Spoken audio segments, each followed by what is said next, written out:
Joining me now on episode 2 of season 2 of the Draft Class podcast here on Knicks Film School, we've got Wilko from personally, and I said this last year, I'll say it again.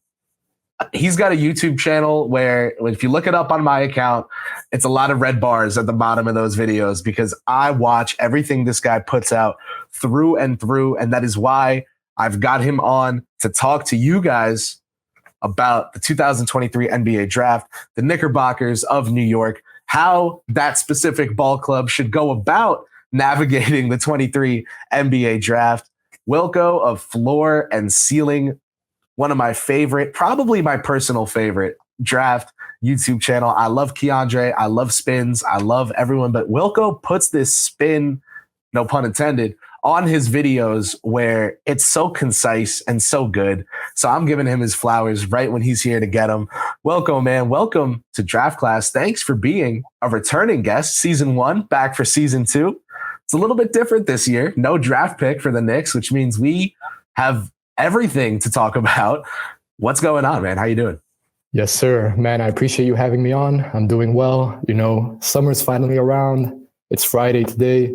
So, feeling good about the end of the week, but really looking forward to breaking down some draft talk. I think this 2023 draft is very interesting. I think we started off with a very deep draft and we had, a lot of guys in that second round range who in a lot of other years could probably, push up into the first round. And I think you kind of see them having, legit NBA roles in the future. But very recently, after the draft combine, after some of the, pre-draft process and whatnot, I think we saw a lot of returners to school, which in turn, also made this class even more interesting because now that depth has been gutted in a way. I think that we're looking at a lot of more second round guys who are going to be in need of development, whether that comes, in the G League, behind closed doors, internationally, whatever the case may be. But this draft, I think, after Victor Wembanyama at number 1, is still pretty much wide open. So really, we can dive into as much as we hope for. Absolutely, man. It's going to be a blast here. And the reason is, like you said, this draft class is really intriguing. I think it started out really hot. And now, like you said, I think Zach Edey is a great example of kind of like what happened to these prospects. And I choose Edey not to single him or call him out, but because the reporting over him in a 24-hour span was the story. And it came out, Edey weighing, staying in the draft, weighing, returning to school. He's looking for a top 35 to 40 promise. And I said, maybe. It's like, I think, to some extent as well, it's not unreasonable for guys to necessarily be looking for that just because, if you're Zach Edey, you're somebody who for the last few years, you've absolutely dominated college basketball, right? And of course you have translation questions into the NBA. Even if I did think that, he went some way to address some of them throughout the course of the season, but still it's always going to be more of an uphill climb for him, right? But at the same time, you're seeing someone like Peyton Watson last year, who's averaging, 4 and 3 or something like that. He's a first round pick. He's somebody who, hasn't played all season, but everyone is still feeling good about him. So in a way, I don't blame these guys, especially, with the allure of NIL money, with all the eyes that college basketball does have on it in general. With Edey, and even other guys. I'm looking at Kyle Filipowski, for example, who I had, at one point as a top 20-ish guy on my board. He's back at Duke. Multiple other guys in that sort of range. Dembona, for example, is another one that pops out. So, we're sort of seeing all of these returners. And in a way, 2024 now sort of becomes a draft to watch as well with that depth that I thought we were going to get this year. But now, I think that with the Knicks and with a few other teams who are in a similar situation where they might not necessarily have a clear path right now towards obtaining a pick, I do think there are tons of second round options for them still on the table. Absolutely. So let's talk about the Knicks here from a certain perspective for this 2023 NBA draft. No players attached, right? Don't think names here. Obviously in your head, you got to calculate, but if there were a range in this draft for a team to trade into that doesn't have a pick at all, obviously the top 10 is going to be your best shot at a big hit, but the cost, especially in today's market, may be not worth it. What do you think is the best range in this NBA draft? Would you say it's those late 20s where guys that you've got in the teens might fall to, depending on different factors? Would you say it would be the late 30s before you really get into the dart throws and, guys that you'd have first round grades on, right? You get the gist. Where's the value? Where's the juice in this draft that the Knicks could look at the orange tree and say, I'm going to make 4 glasses of OJ out of that one orange. I'm going to jump up and get that. I think there's so much value sort of like sprinkled in across the first round, early second round. I think it all sort of starts, in my opinion, with GG Jackson, because he's a guy who, in a different situation, I think let's not forget that he went to college 1 year early. He was supposed to go to North Carolina originally, which is, on paper at the start of the season, at least, was going to be a much better team than South Carolina, where Gigi sort of, really struggled, had to be the main guy. Efficiency was a big question mark. Some question marks about, his attitude and approach to the game as well, although I don't really buy into those as much. But when we're talking about a guy like Gigi Jackson potentially falling into the 20s or even into the 30s, you're seeing that really speak to the level of quality in this draft. I think that sort of starts around the mid-20s with Gigi, with Maxwell Lewis from Pepperdine as well, who in other situations could be, a late lottery, late teens sort of pick. But for me, the highest value in this draft for sure is 25 to 35. And I would even wager up to 40, because I think especially towards the early second round, there are a lot of guys there who are very intriguing, who fit the modern NBA very well, and who I actually think, put up pretty good seasons even this year, but are sort of being overlooked in favor of, potential and, maybe best case scenario. But some of these guys are ready to contribute right off the bat. Maxwell Lewis. That is a name.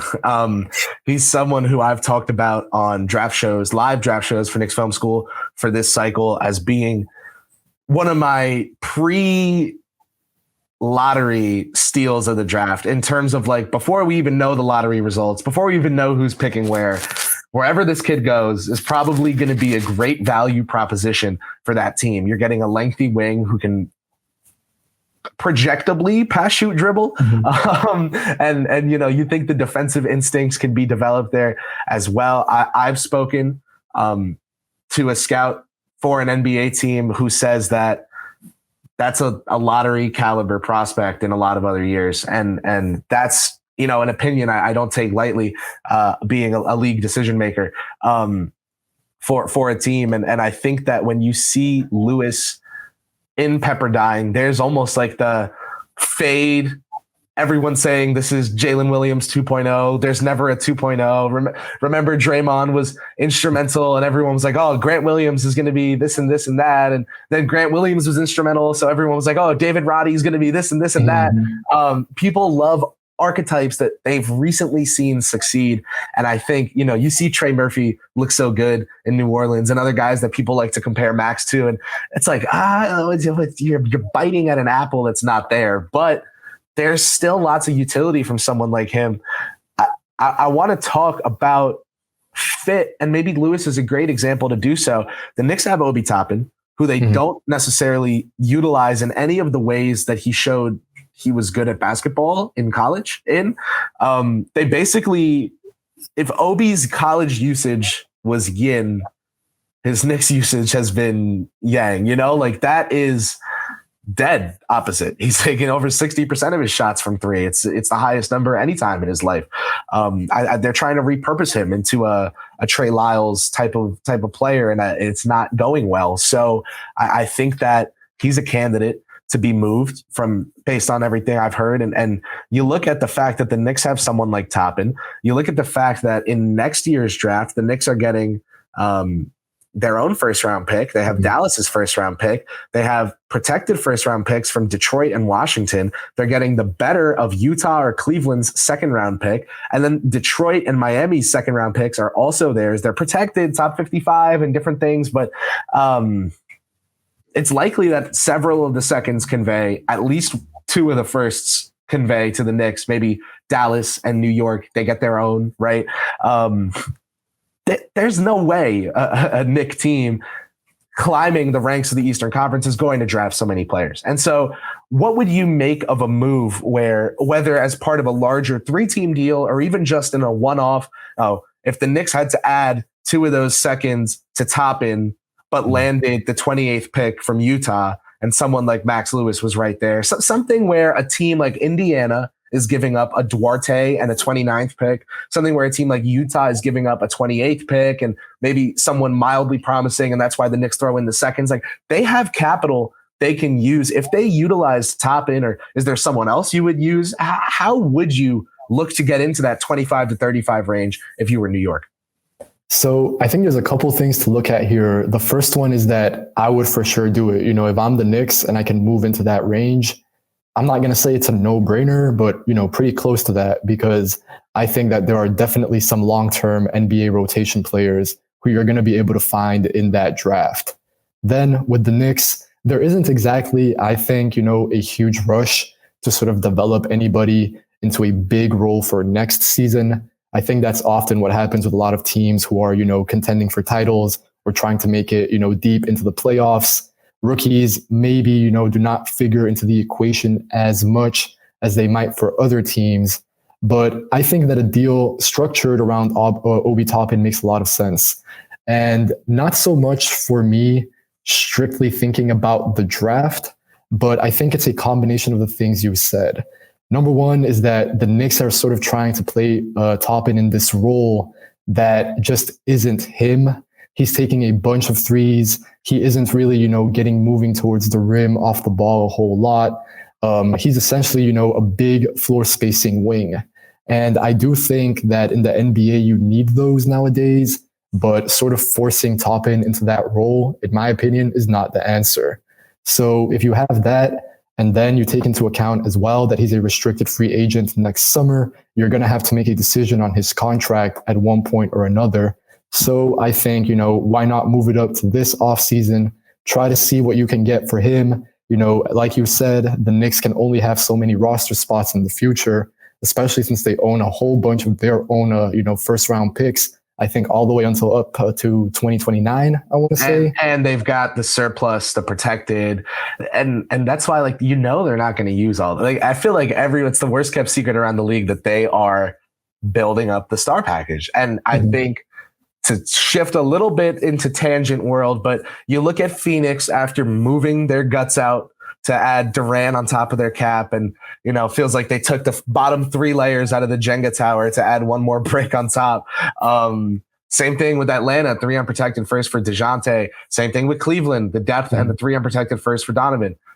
Same thing with Minnesota, the depth and the 5 first for Gobert. You want to say same thing with Philadelphia, who sent 3 picks for Harden and Melton combined, right? Like, these teams that are moving these unprotected draft picks, it's not about the 3 picks. It's about the Stepien rule and the 6 years of control that you've now mortgaged away for 1 to 2 players. And in a league where you're watching teams like Boston, great roster. Los Angeles, after the deadline, great roster. Denver, stellar depth. Miami, pretty great depth. You got stories like Caleb Martin making headlines just because they've been so impressive.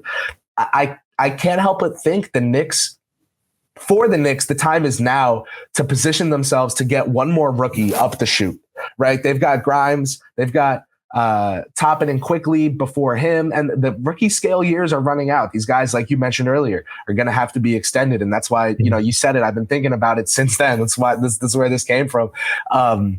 They've got to get a fresh rookie scale deal up the pipeline. So I love your idea of trying to get into that first round, especially if it's in that 25 to 30 range, because then you get the extra, the year, the team option.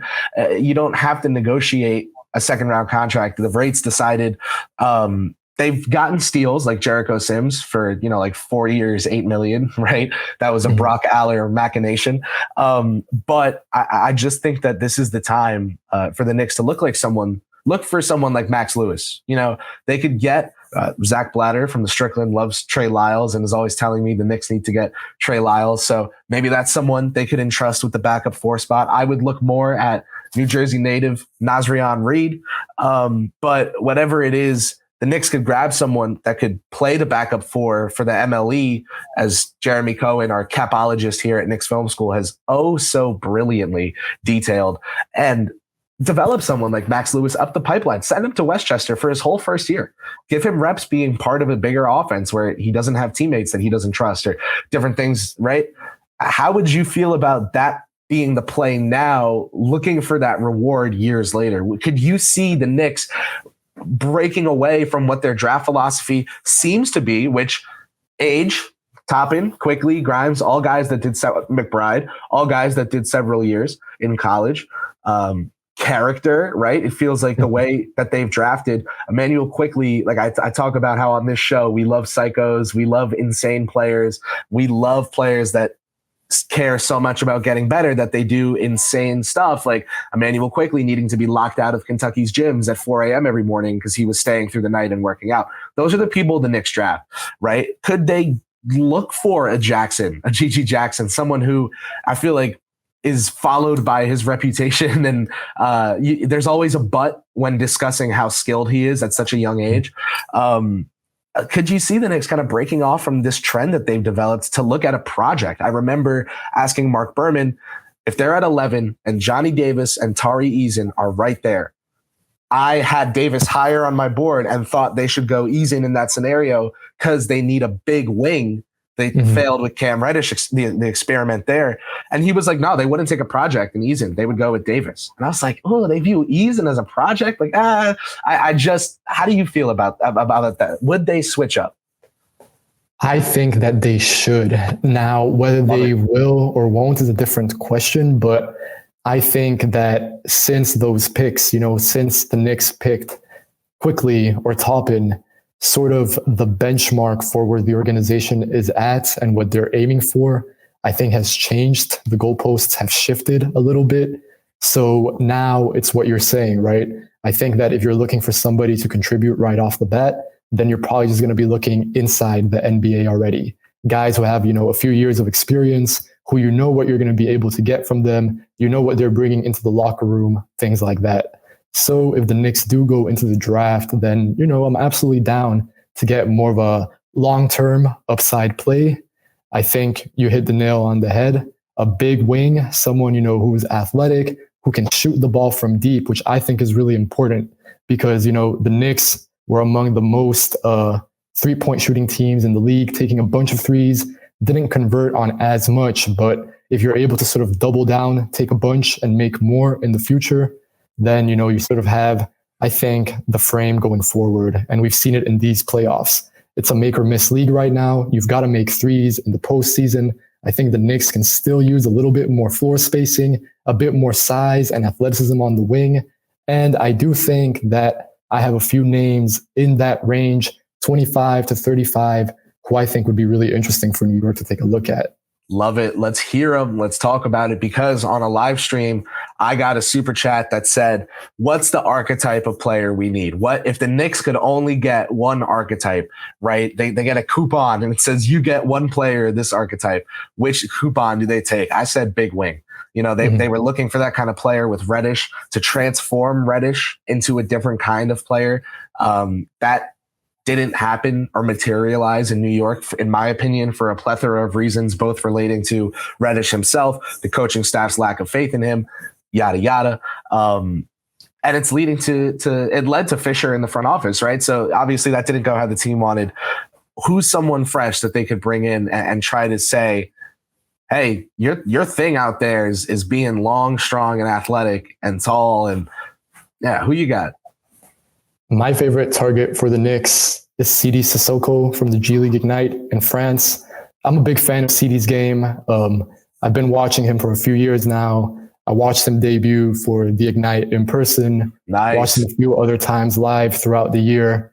And I think that he is being very undervalued when it comes to mainstream draft coverage, especially. I think CD, the biggest sort of question mark about him is whether he does one thing at a spectacular rate, and maybe he doesn't right now. You know, he shot about a little over 31% from three, didn't take that many threes per game, even if his volume for the season was pretty good. I do think, you know, he had a pretty bad slump towards the end of March to end the season that really brought down that percentage. So that's worth looking into as well. He had a month where he was hitting almost 50% of his threes. Obviously, you know, I don't think that's where he's going to get to in the NBA, but he's not going to be a 32% shooter. I think he'll shoot, you know, 36, 37, be fine in that regard. And then after that, it's really just a matter of him knowing how to make the right play on both ends. CD is athletic. He's long for starters. And, you know, with the Knicks sort of potentially looking for this big wing mold, I think Sissoko is particularly interesting because I think that his development towards that has already started in a way. When I first started watching CD, you know, he played in Spain, which is where I'm from. So he was playing, you know, in the third division there. And he was very much a guard when he was, you know, going up the youth ranks. He was very much considered strictly a guard prospect, somebody who, you know, was big and athletic, sort of a 3-and-D guard maybe. But once he went over to the Ignite last season, he just played all over the floor. I'm talking minutes at the 3, the 4. He even played the 5 a few games. He was guarding Kenny Lofton Jr., Kenrich Williams a few times. Yeah. So I'm just very big on his versatility on both ends. I think he's a good, not a great athlete, but good enough, I think. And then all the connection that he brings, the projectable shooting, the athleticism, I think he's the total package. And he doesn't need to contribute right off the bat next season. But I do think that there is a pretty short-term path to him being valuable, you know, pretty immediately. Absolutely, man. I think Seidy's a lot of fun. Does he, can I just throw some names at you and you'll be like, that he's of that vein or could be of that vein? If Draymond Green is one end of the spectrum and Josh Okogie is the other end of the spectrum and Josh Hart is somewhere in the middle, you know, is that like a line you're comfortable sorting him on? Or would you say because of the size, it's a little different? I feel like he's only like 6'6.5" without shoes. Yeah, probably like around 6'6.5" without shoes, probably around 6'8" in shoes. Pretty bouncy. I think that he's going to have to tap into that a little bit more. I think his footwork probably still needs a little bit improvement, especially once he's driving. Just because I think that there was a big adjustment from him having to play in a lot of more compact spaces in Europe and then coming into the NBA or the G League, so to speak. It was so much more open court. I think that as he was sort of developing as a youngster, he was really focused all the time on making the right play. And this year was very developmental, not just for him, but for everybody on the Ignite team. So having to sort of, I would say, you know, just be comfortable making mistakes and be comfortable trying new things out and things like that. That was a little bit of an adjustment at first for CD in the first few months of the season. He was really shy and timid on the floor. Like he didn't really do a whole lot until maybe November, December. But I think that, yeah, that spectrum makes sense. I would say that Josh Hart makes a lot of sense in terms of how he can just grab and go off of rebounds. I think Josh Hart is excellent at that. I think CD can be really good at that as well. In the half court, he's not really going to be creating his own shot, I guess, but he can make the right read. You know, he can attack a closeout. Right. He can drive and kick. He can use a screen here and there, even if he's not going to be getting, you know, 30 ball screens a game.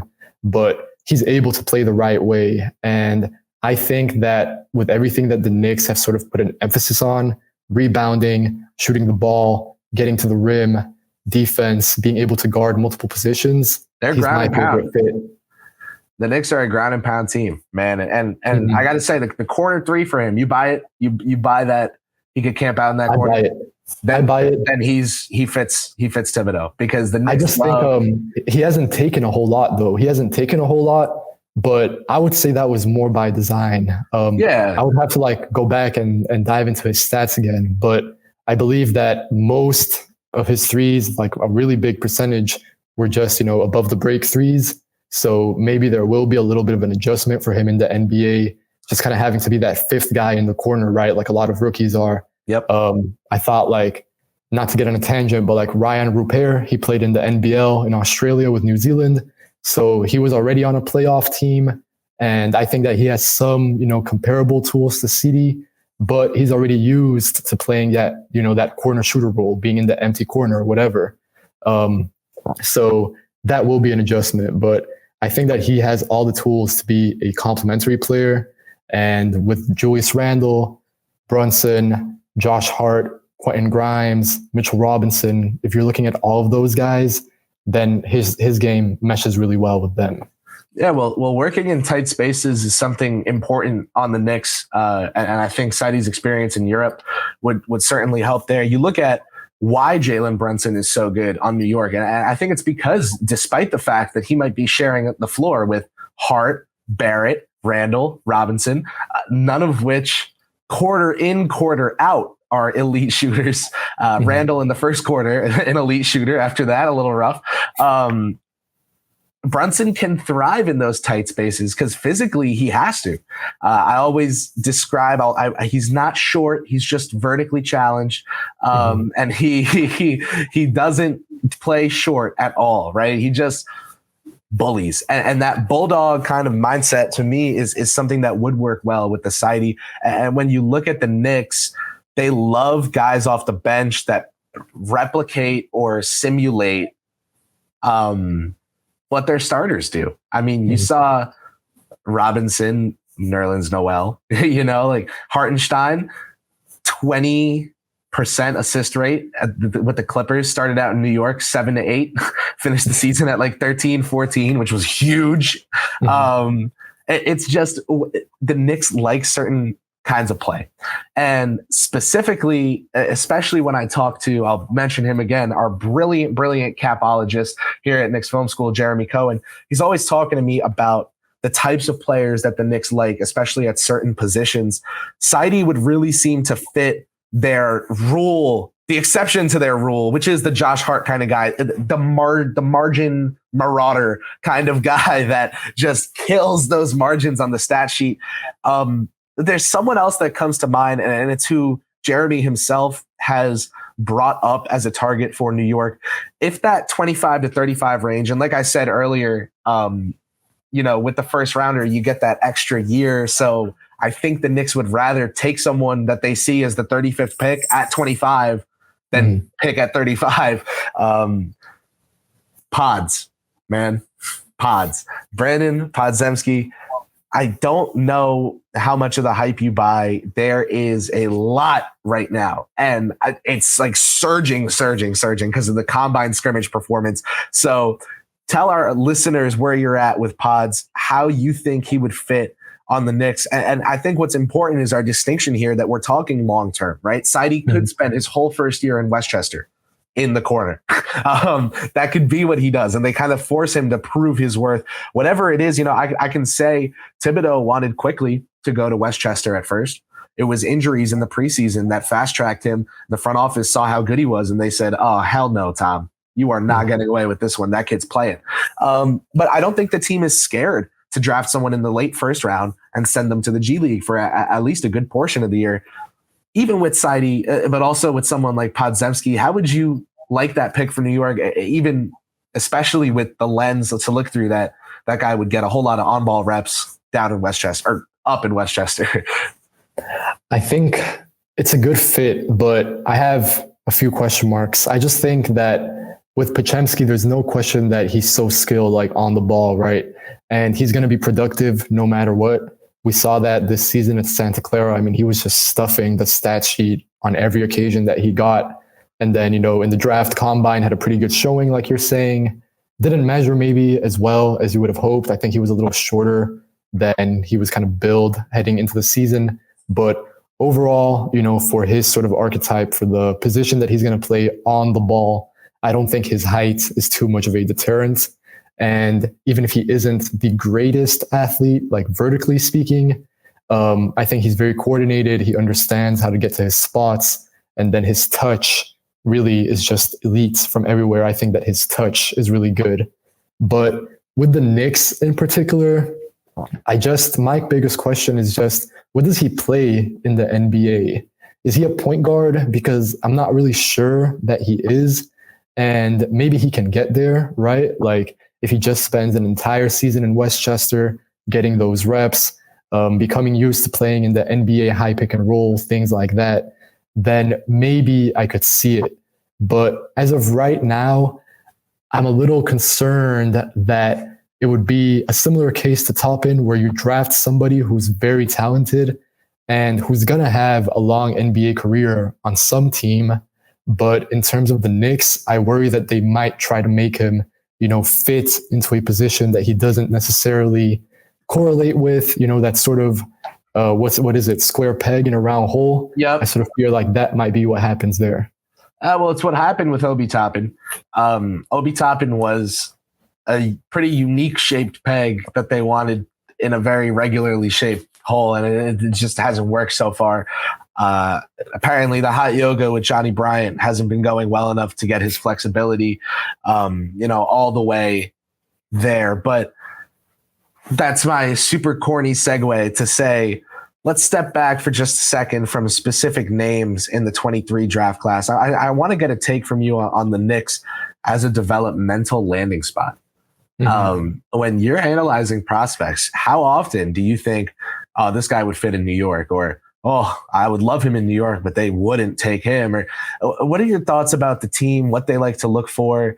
And also, like, when you see prospects go to New York, how do you feel about it? It used to be a place to die. It used to be somewhere that you got drafted and you got the first contract money, and your second contract was going to be a minimum deal.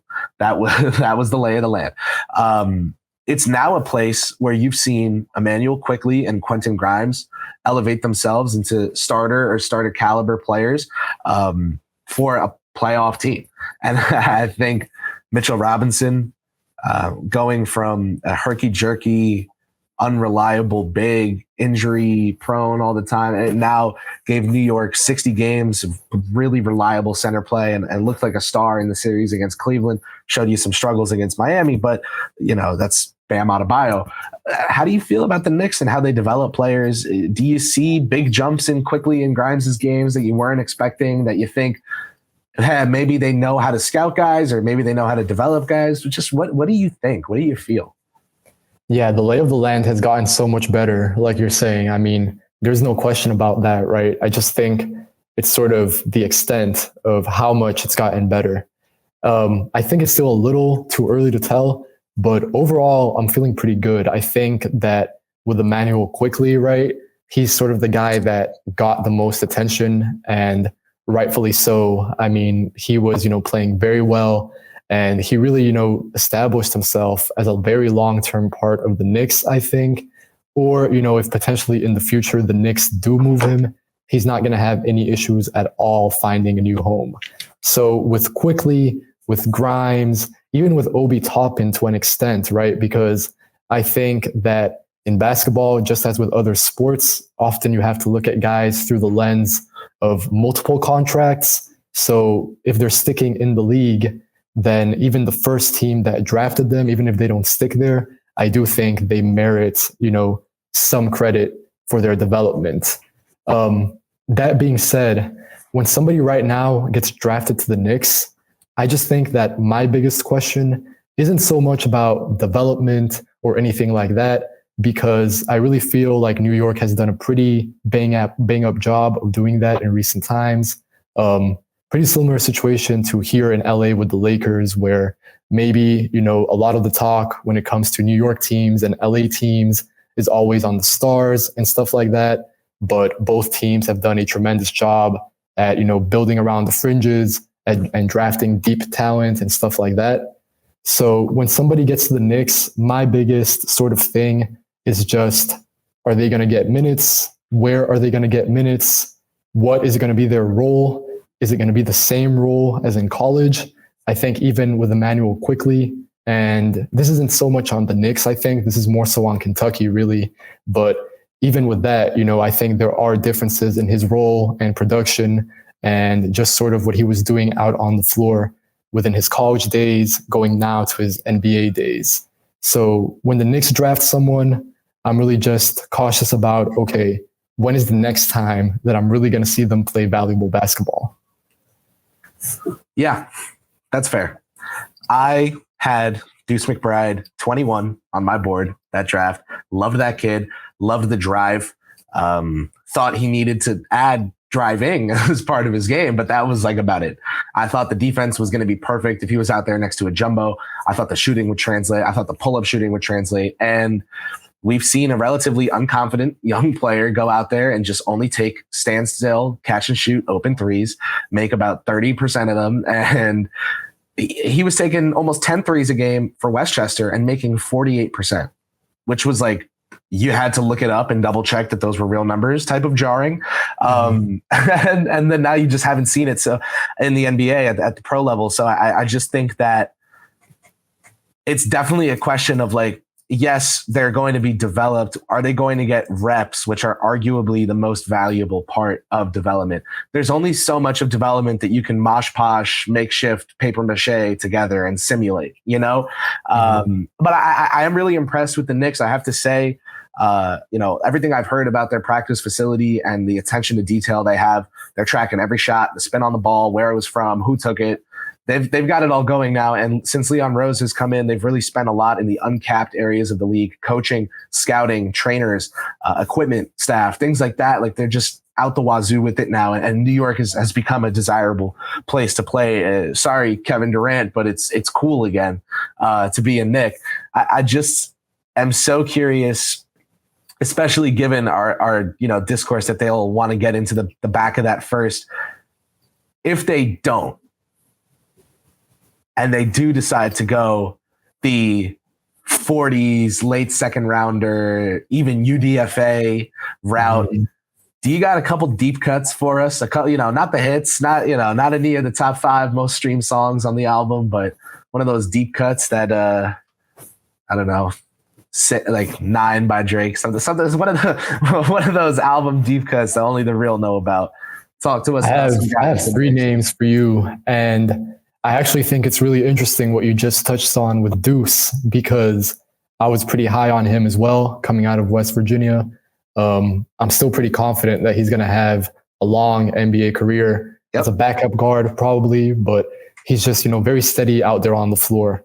But what you were saying, right? He goes out to Westchester and he's hooping out of his mind pretty much. He goes, plays some minutes with the Knicks, and it's like, all right, he's shooting 30% from 3. He's just taking, the easiest spot ups that you can get. And even when he's hopping into those, maybe he's not looking that confident. I think that's just such an interesting part of, drafting somebody and developing somebody, because a lot of the time, if they're playing a certain role in the G League, but then when they get called up to the main roster, so to speak, they're having to play a completely different role. I'm just not sure what, the real value in those reps is for your organization.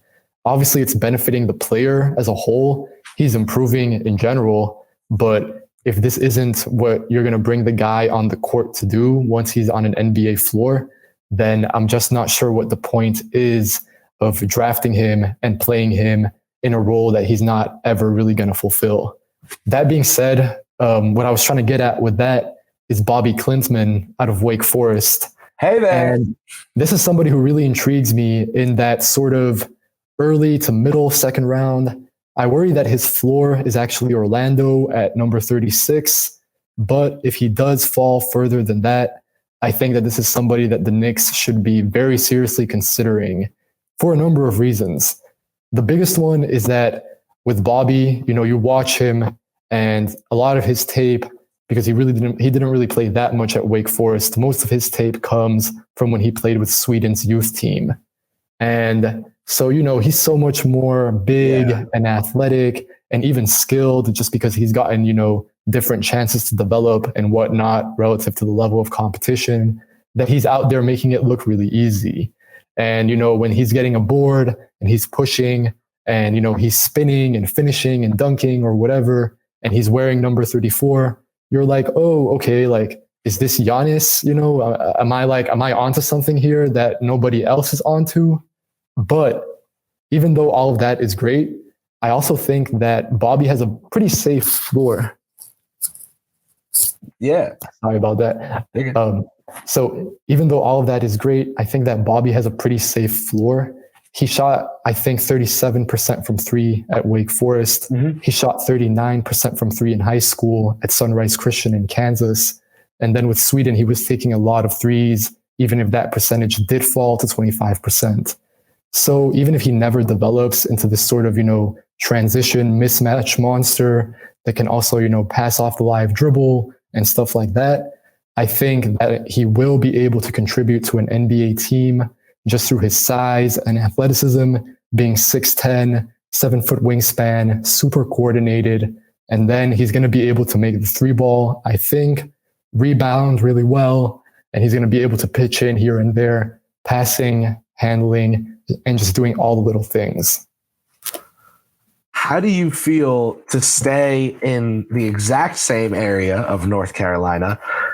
Also from Wake Forest, someone who's drawn attention recently, maybe as more than a UDFA guy, maybe Cam Hildreth. Any takeaways on him? Is he someone who you haven't deep dived and are uncomfortable going in on, or whatever it is?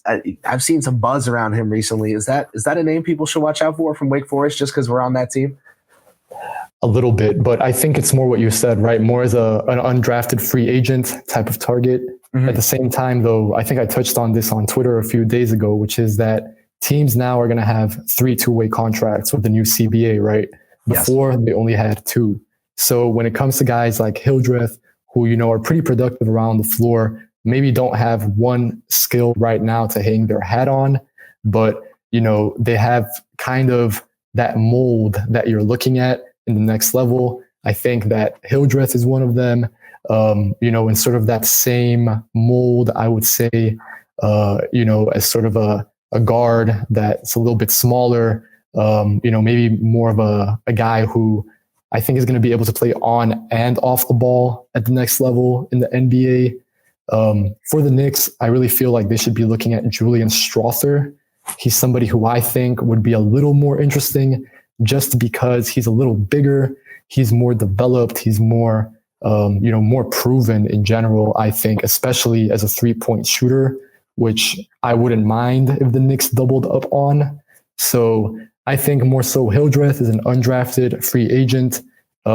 Somebody else to watch out for, they're actually on the opposite end of the spectrum, who's more of a big, but who I think is going to be, a late second rounder, or right after the draft. Right. Is Adama Sanogo out of UConn. Yes. I think that the Knicks should also take a look at him. Love it. But I feel like he gets taken. There's going to be a lot of opportunities right after the draft to be like, okay, I didn't draft this guy. And, we have to keep in mind in the second round right now, so much is circumstantial. It's like, all right, I have to work with the agent, with the team, with the player, with the family, et cetera, et cetera. Guys will ask not to be taken.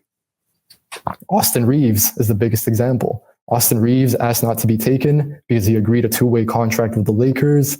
And now look at him, about to hit restricted free agency.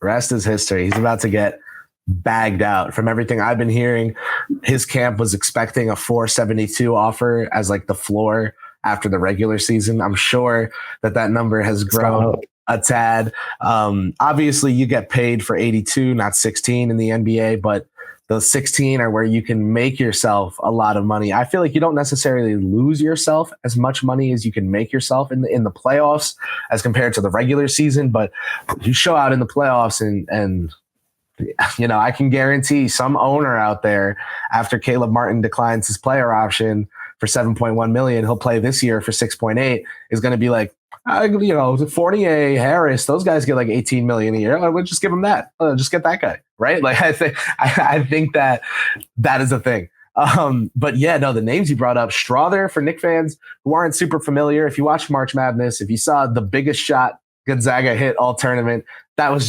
Julian Strother. Sanogo, someone on that con team that really looked like an NBA prospect. And I don't want to say player, I want to say prospect. But that was promising. And we got to see a lot of him because they played a lot of games. But I think that you brought up some really interesting names. With Sanogo, is that someone where you're like, okay, they've got two top 12-ish centers in Robinson and Hartenstein, 15 if you want to be safe, two top 15 centers. Is that something where you're like, we can sacrifice the upside of Jericho Sims and reset at age there? Or would you bring in Sanogo as like a 4 or 5 hybrid, right? Playing that like Omari Spellman role they used to have him in when they brought Spellman in as like a total upside shot, at having a guy who would stick, like, but this one would be younger and more promising, whatever. Like, how would you see that going? Or would you just see that, like, now there's 3 two-way spots, the Knicks are going to stay under that second apron, it doesn't matter, and you wouldn't replace anyone? Yeah, I think for me, if I take Sanogo, I'm like, whatever, it doesn't matter to me. I'll develop him and figure it out in the future. He's still really young. He's played 3 years at UConn, but he just turned 21 a few months ago. And with him, I just think that it's what you're saying, right? He's still very much a prospect. At the college level, he's going to feast. But in the NBA, I'm just not entirely sure what he does right now. He's going to be productive, like, I guess, right? I mean, if you put him out on the floor, I would bet on him to figure it out. But with him being a little bit smaller, with him, sort of playing that more college heavy game in terms of how he paces himself, how he, uses a lot of paint touches and things like that. He's very efficient, don't get me wrong. And he doesn't even need to dunk the ball to be efficient. But just in general, looking towards the NBA, he's going to really need to develop some sort of bread and butter. I just don't really know that he can do anything outside of finishing from close range. Yeah, the Knicks, like we discussed earlier, have been big on translatable skills. What can you do day one for my team on the court? Grimes brought shooting and defense quickly, brought shooting that was like good and defensive instincts to be developed. Toppin, pace, IQ, passing, right? He's a great passer. He's smart. Jericho Sims, functional athleticism. Deuce McBride, desire for the ball, right? Like a point of attack defense. There's something that these guys bring to the table from day one, and then they develop the other stuff too, but to an NBA level, That's why some people were like, oh, if Day'Ron Holmes goes, like, should the Knicks do an upside shot? And like, I feel like getting drafted to New York is how Day'Ron Holmes gets stuck being Rashawn Holmes, which is a third string center who never touches the court and isn't developed, doesn't get any of those reps, So I do think it's important, like, looking at guys, even if the Knicks are going to stray a little bit from their typical philosophy of multi-year college players, and go for someone like Seide, like they've never drafted out of the Ignite, or go for someone like Pods. They haven't drafted from a school like Santa Clara. They pretty much stick to, I mean, they did Dayton, but that was a top 10 pick. So a little different, I feel like they stick to Houston, Kentucky, Kentucky again, like these bigger schools with coaches they know there. They want the inside scoops on guys. Same way, Pittsburgh Steelers took Kenny Pickett because they practiced at the Steelers training facility all year. And they had all the inside scoops on him. Like, I just think that they like those inside scoops. So Louisville, another program that Wesley has connections at. Oregon, they loved Duarte. They like reaching out to their people and finding things out. So, Santa Clara, I'm not sure they have people at Santa Clara, but Podziemski does intrigue me as someone where, say that the pre-draft hype peaks and starts to drop a little, and he's there at 28 and they traded Toppin for that pick. Like, I think that fits like a glove if you send him to Westchester year one. It's just, what value will you get? What value will you get out of that? And that's why I can't see them going GG Jackson no matter what, because I just don't think he makes it to their range. Like, I feel like someone in their early 20s will just bite. Well, they'll just call it and bite, They should. Yep. One name of a return, not a potential returner who kept their name in the draft. Wanted to ask you about Kobe Brown, large wing, right? What doesn't he fit for New York? What does he fit? How would you feel about that? I feel like he's a decent example of like not all big wings are the same. Definitely not. And I'm not even sure if at this point, I guess, right? I mean, I guess he would have to play the wing in the NBA. Right? Like, I think. I'm not entirely convinced that he would. I think Kobe Brown, once he gets into the NBA, it's sort of that, question that everyone has about everybody. What is he going to do on the floor? In college, with guys like him, with guys like Jalen Wilson out of Kansas, for instance, it's like, all right, you can do a little bit of everything and you're super skilled. You can handle the ball, you can post, you can shoot over the top, you understand how to attract help and then use that help to make your teammates better. So you're able to do all of that at the college level. And Kobe Brown is somebody who, I think that he showed that he could do that at Mizzou. He's somebody who, he was originally, I think, going to go back to college. His name was thrown out there with Kentucky quite a bit, but he ended up staying in the draft. And I think that he made a great decision, honestly. I would expect Kobe Brown to get drafted come next month. Yep. I think kind of going back to what we touched on all the way back at the beginning of this podcast, so many guys pulled out of the draft that just sort of by default, despite having played no games or not really, worked out with any new teams or anything like that, some of the guys who stayed in the draft saw their stock go up simply by keeping their name in it. And I think that Kobe Brown is probably one of those names. Yeah, I would agree. And that's why I brought him up, because we're talking pre-draft hype with Podziemski and guys like that. So, Brown, I feel like now gets post pre-draft hype, right? Like he kind of has elevated into maybe a next tier of available guys just with how many guys in that range stayed. And that's the thing. The game has changed. The landscape is in a different shade of colors now. Like the money, that green in college is just different, man. It's different now. And so it's very viable to stay an extra year, to Timmy your way into being a school legend, right? I think that that's like a really real thing. I want to go to like Strother makes me think of Hawkins, who I just think is a Laker. They're going to take Hawkins or Max Lewis. They're so loud about it. I would keep an eye on Leonard Miller as well for the Lakers at 17. You think he makes it that far? I think he's been rising. He's been rising. I think he can be a late lotto pick, but never below 20. Yeah, no, I agree. The tools and the production in the Ignite, like good stuff. I got to ask you a question, not Knicks related, but this is my NBA draft podcast. So when there's NBA draft news, got to break it down with my guest, Bilal Coulibaly, reportedly promised by a lottery team. I think it screams Presti and Oklahoma City, considering they drafted Ousmane Dieng last year. They could get Coulibaly this year. Just hit on one of those two and you've got the guy you wanted, right? It's kind of funny to just take large French wings until one works out. I don't know, man. I think that Dallas definitely came off as first as not being the team that would do it.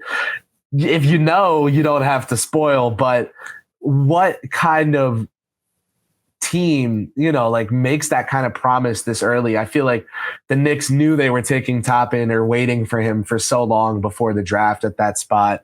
Wesley really wanted quickly, to make it a little Knicks related, teams having a guy so far ahead of the draft that they know they can reach on and get.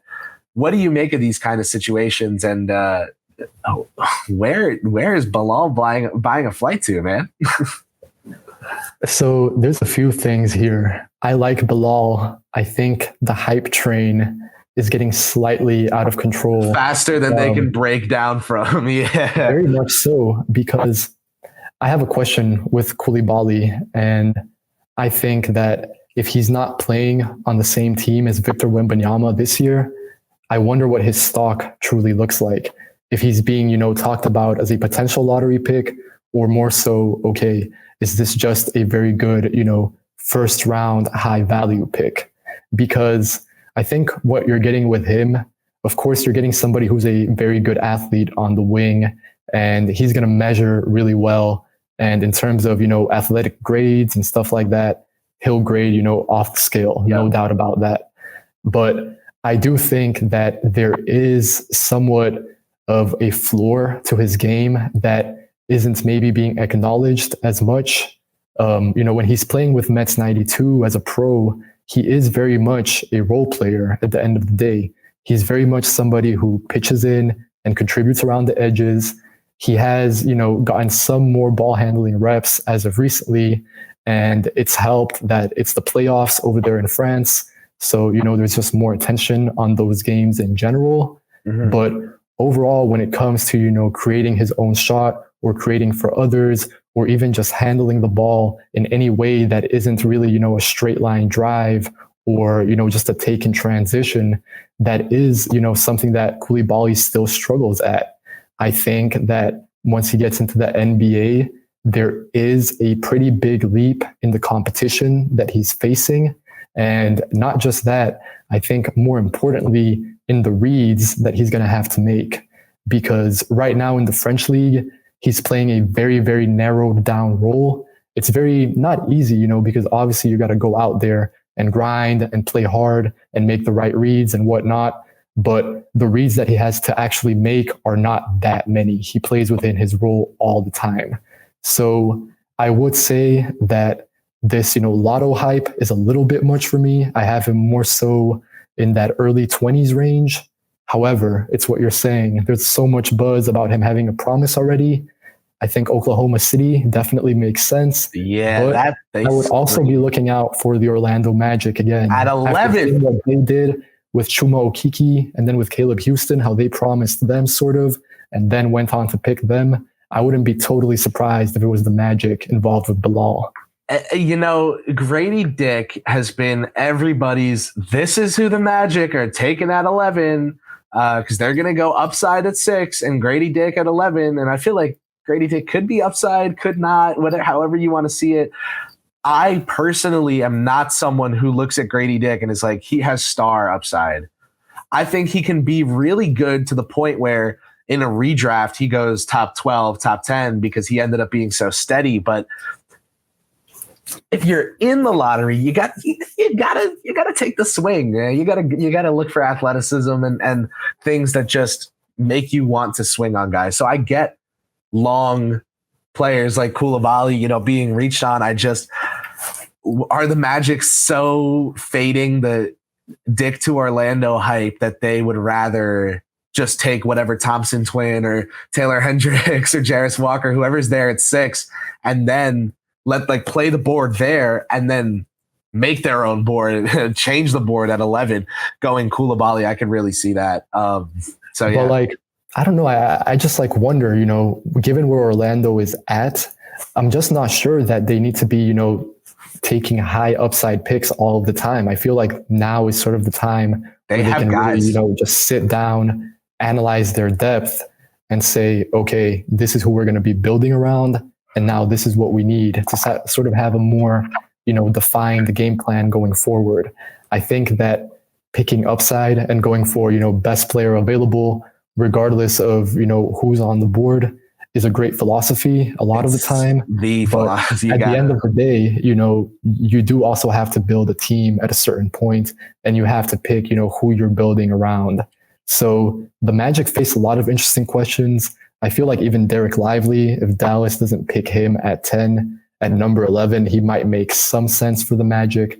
They're just so bad at defending near the rim that having a monster defensive presence like Lively could make sense for them. But Orlando is pretty hard to read this draft. They could go so many ways, like you're saying, the Thompson twins for sure. I feel like they could probably even look at Anthony Black at 6, Taylor Hendricks. That would be the Giddey at 6 pick, would be Ant Black at 6. I feel like that's that kind of selection. Here's a guy that we think isn't a number 1, but will be so good as a compliment that, yeah, I don't know. My hot take is I'd move Giddey now and get the value so you can prepare to put J-Dub in that starting 2 spot, not because I just think Williams is better than Giddey. I think he'll be that long-term, like not right now, but I just love Shea, J-Dub, like whether they hit on Usman, Jang, or whatever, whoever they've got at the 3, like Brandon Ingram trade, right? Whatever it is they decide to do, I love that 1-2-3 punch of like a longer 3, and then those two, like you'd be huge at the 1-2-3, which would allow you to go with some smaller scale bigs, like if they want to, I don't know, eventually have a Jeremiah Robinson Earl, like really good version of him, right? Like I think that opens that up. I love those kind of bigs paired with Gilgeous-Alexander. So whatever it is, I've got one more Knicks question for you before I let you run out of here. I know, in the offseason, John Macri loves to make guests say what their win total for the Knicks is. For me, my question is, the Knicks, you've been told after the draft, the Knicks have drafted a player. You're not told where, right? But you've got $100 coupon and you can bet it on someone. You don't lose $100 if you lose, but you do win the money if you win. Who's your guess? Who would be the one person? Like if the Knicks did get into this draft, if we've been playing with that hypothetical all episode, who would be the guy? I'm going to say, because I genuinely believe this, I think that he's the best fit for the Knicks in the range that they could possibly get into.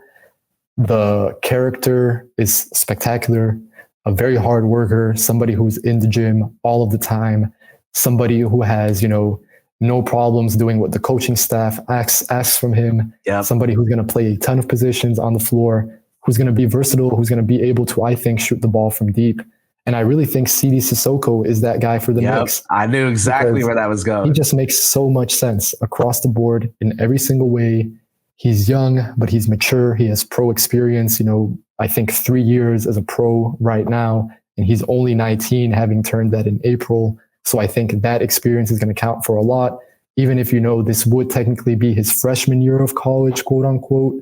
This is his sort of 3rd year playing grown man basketball. Yes. And I wouldn't be surprised to see him continue to do that in the future for the Knicks. Absolutely, man. I can see it personally. And I think that there is a faction of Knicks Twitter that really loves that guy, who is going to be really happy to hear this. So Wilko, man, first of all, thank you for joining me. Thank you for fielding my questions that were intentionally kind of all over the place topic wise, because I think that's how the Knicks have kind of got to think about this draft, is not, I want to go surfing. It's like, I've got one wave to ride and I've got to watch the ocean, figure out exactly when to get out there and go. Like, they've really got to snipe this, right? And so I kind of made things a little tough on you topic wise. Thank you for dealing with it. Tell the people at home where they can support you. Obviously, your YouTube channel, Floor and Ceiling, is some of the best stuff out there. Anything else? YouTube, Floor and Ceiling, like Kris is saying, TikTok at Floor and Ceiling as well. And then Twitter, it's up on the screen at Wilko MCV. But that's where I'm going to post all my basketball stuff, all my draft stuff, high school hoops as well. Got a lot of stuff on that coming out soon. Got the rest of my 2023 NBA draft scouting reports coming out as well. But yeah, man, I appreciate you having me. It's been it's been fun. And I think that the fun is only kind of getting started, bro. I think that once we sort of, really get into this month, the draft is totally wide open. I think that there are going to be tons of teams who look at that second round, who look to get value from those guys who are deeper or playing abroad. So I'm pretty excited to see what happens. It is June, everybody. It is draft month. That means you are covered here at KFS on the Draft Class podcast, where I, Chris Percy-Iden, take you through a journey through the minds of some of my favorite draft analysts out there. Wilko, thanks for being today's test subject, if we're going with that analogy. Thank you, man. And for the people at home, go support Wilko. Go support his content. You will leave smarter, and that's it. That's the sell. So thanks, man. And enjoy, everyone. We'll be back next week on Draft Class Season 2. Have a good one.